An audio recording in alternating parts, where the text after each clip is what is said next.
Rebonjour très chers frères et sœurs, merci de me recevoir chez vous. Nous sommes en train de partager comment on peut utiliser la parole de Dieu comme épée.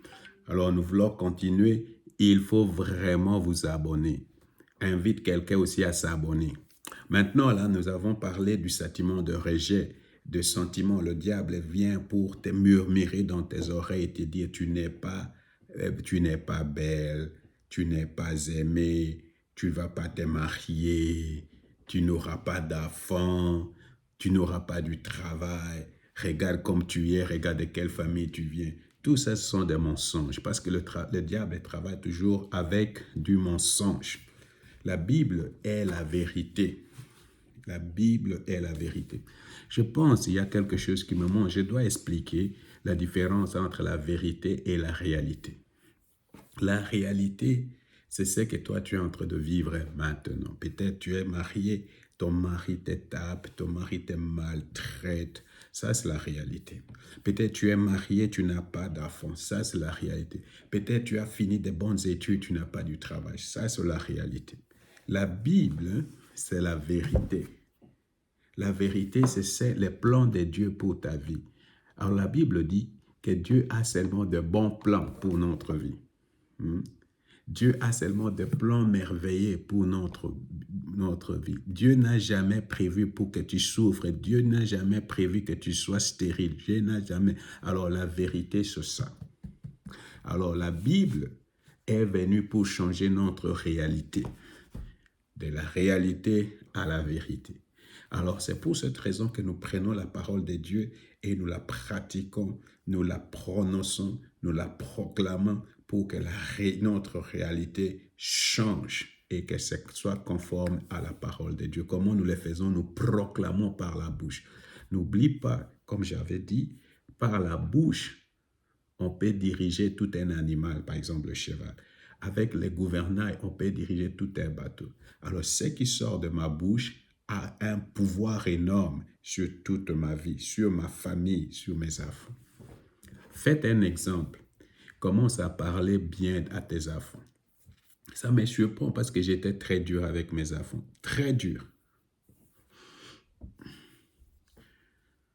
Surtout à cause des notes. Qu'est-ce qu'on dit notes? À cause de points qu'on reçoit là à l'école. Tout ça. J'étais très dur. Et je voyais qu'à chaque fois, combien mes enfants commençaient à développer un sentiment contraire, même quelquefois de la rébellion à mon égard, tout simplement à cause des choses qui sortaient de ma bouche. Dieu m'a fait grâce et j'ai commencé à parler positivement parce que c'est comme ça que nous abîmons nos enfants. Alors voilà. Maintenant, si tu veux, tu as le sentiment d'être émotionnellement instable. Le manque de paix. Tu n'as pas de paix intérieure. Tu t'es fait tellement, tu as une certaine anxiété. Et c'est tellement, tu es tellement anxieux que tu ne peux même pas dormir. Ça, c'est ce qu'on appelle une instabilité émotionnelle. Mais tu sais que la parole de Dieu peut nous donner une stabilité émotionnelle. Alors, si tu manques de paix intérieure, c'est comme ça que tu dois prononcer la parole de Dieu. C'est comme ça que tu dois prier. Il faut aller dans Romains chapitre 15, verset 13. La Bible dit qu'elle est Dieu de l'espérance. Et souvent, ces problèmes, souvent quand nous manquons de l'espoir, il n'y a plus de l'espoir. Alors, à ce moment-là, on manque la paix. Alors, Romains chapitre 15, verset 13, qu'elle est Dieu de l'espérance, vous comble de toute joie et de paix par votre confiance en lui. Tu dois faire confiance à Dieu. Ainsi, votre cœur débordera d'espérance par la puissance du Saint-Esprit.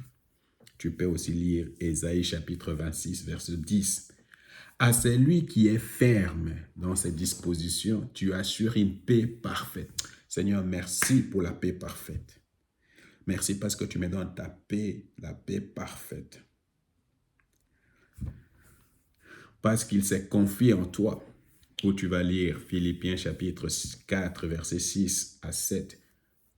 Et vous ne vous inquiétez de rien, Mais en toutes choses, faites connaître vos besoins à Dieu par des prières et des supplications dans une attitude de reconnaissance. Et la paix de Dieu qui surpasse tout ce que l'on peut comprendre gardera votre cœur et vos pensées en Jésus-Christ.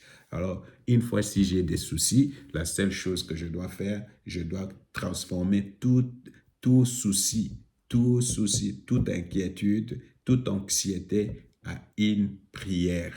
Et quand je finis de prier, je commence à dire merci. Merci Dieu parce que tu m'as rempli de la paix que le monde ne peut pas donner, de la paix qui surpasse toute intelligence. Alléluia. Merci Seigneur Jésus. Voilà comment ça fonctionne. Alors, moi, généralement, quand j'ai des anxiétés, c'est-à-dire j'ai des situations difficiles, je me réfléchis toujours à un verset biblique qui est très important pour moi. C'est Matthieu chapitre 6, verset 33. Faites donc du royaume de Dieu et de ce qui est juste à ses yeux votre préoccupation première et toutes choses vous seront données en plus. Pourquoi souvent on manque de paix? Parce que nous sommes préoccupés par les choses de ce monde. Nous sommes préoccupés par les hommes, nous sommes préoccupés par les manger, le boire, le loyer et tout ça. Alors, tous ces problèmes-là, alors ça te préoccupe et ça te vole la paix, ça te vole la joie et tout ça. Alors moi, je vais dire, je vais me préoccuper d'abord du royaume de Dieu et Dieu va s'occuper du reste. Et souvent, j'ajoute alors aussi Romains chapitre 14, verset 17. La Bible dit, le royaume de Dieu ne consistait pas seulement en paroles ou je ne sais pas quoi. Manger, boire, ton royaume, c'est la joie, la paix et la justice dans le Saint-Esprit.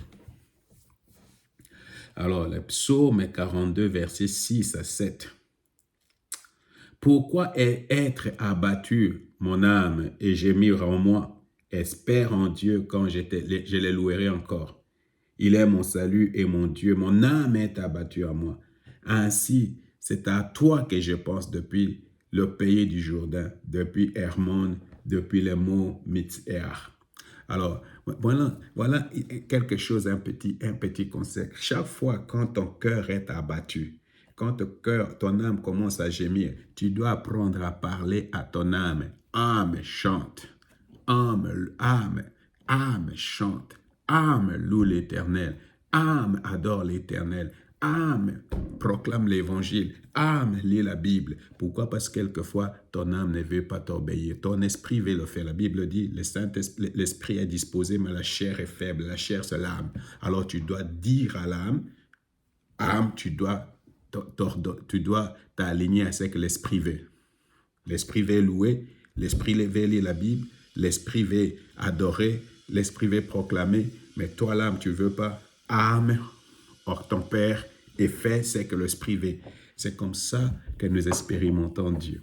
Alors quand tu fais comme ça, ton âme va accepter et tu vas louer Dieu malgré que tu étais abattu ou que tu avais des soucis, des choses comme ça. Et la paix de Dieu qui dépasse ton intelligence, ton intelligence sera ta part. Que le Seigneur te bénisse. Que le Seigneur vraiment te rende au centuple.